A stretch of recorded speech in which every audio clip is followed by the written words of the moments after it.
two particles of m1 and m2, m1 is greater than m2, attached to each other with a force inversely proportional to the square of the distance between them. ठीक, तो ये attract कर रहे हैं, ये है m1 और ये है m2. इन दोनों के बीच में अट्रैक्शन फोर्स लग रहा होगा F, तो इसके बीच में F फोर्स लग रहा होगा इस तरफ, और ये एक दूसरे के पास आ रहे हैं. ठीक, attract each other with the force inversely proportional to the square of the distance between them if the particle are initially held at rest. अगर पार्टिकल शुरू में कैसे थे, रेस्ट पर था, ये भी रेस्ट पर था और ये भी रेस्ट पर था, और इनका सेंटर ऑफ मास कहीं ना कहीं यहाँ रहा होगा. ठीक, ये दोनों रेस्ट पर थे और म्यूचुअली अट्रैक्शन का फोर्स होगा तो ये ग्रेविटेशनल फोर्स ही होगा, इनवर्स स्क्वायर का यहाँ पर रूल फॉलो हो रहा है.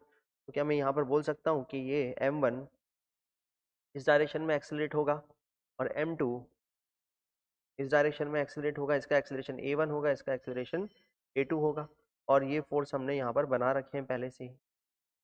ठीक, तो ये दोनों के दोनों अब एक्सेलरेट होना शुरू हो गए, तो इसकी वेलोसिटी भी चेंज होगी, m1 की और m2 की भी वेलोसिटी चेंज होगी. सेंटर ऑफ मास अभी भी यहीं पर ही है. ठीक, तो क्या होने वाला है, सेंटर ऑफ मास का क्या होगा, यहाँ पर पूछा गया है. अगर इस तरीके से इन दोनों के बीच में क्या हुआ है, ग्रेविटेशनल अट्रैक्शन फोर्स लग रहा है और दोनों पहले रेस्ट पर थे, अब इन दोनों के फोर्स के, इन दोनों के लाइन ऑफ जॉइनिंग पर ही क्या होने लगेंगे, चलना शुरू कर देंगे.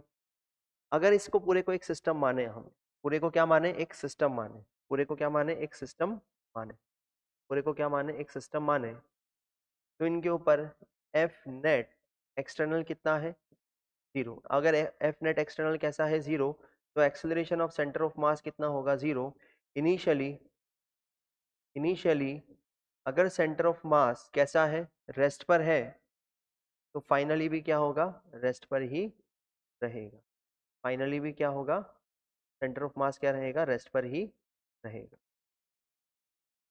तो सेंटर ऑफ मास का मोशन नहीं होगा, क्योंकि इसको अगर सिस्टम मानते हैं तो ये जो फोर्स लग रहा है वो इंटरनल फोर्स है, एक्सटर्नल फोर्स अभी भी कितना है, जीरो ही है. चलिए, तो क्या रहेगा, रिमेन एट रेस्ट, रेस्ट पर ही रहेगा.